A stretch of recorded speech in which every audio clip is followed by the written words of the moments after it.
İnsanlık tarihinin kadim şehirlerinden biri olan Kudüs, başta Hazreti Peygamber ve sahabe efendilerimiz olmak üzere bütün İslam dünyası için mukaddes bir merkez hüviyetindedir.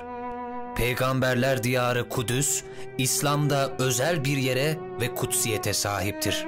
Allah Resulü'nün İsra gecesinde içine girip namaz kıldığı ve biz Müslümanların ilk kıblesi olan Mescid-i Aksa, bütün İslam alemi için kutsal bir şehirdir.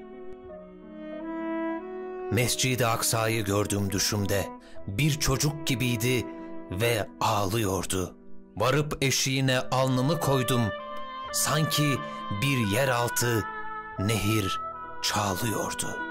Mescid-i Aksa'yı gördüm düşümde, götür Müslümana selam diyordu.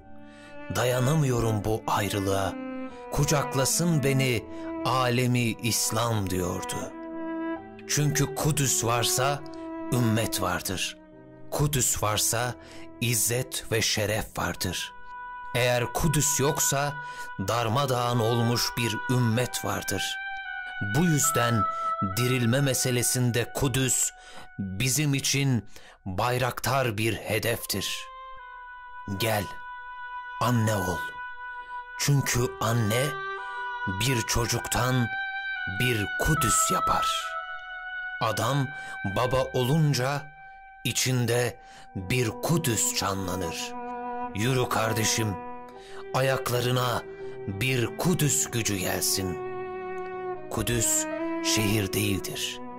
Bilakis samimiyettir, unutmamaktır, vefadır. Ümmet olmak veya olmamaktır.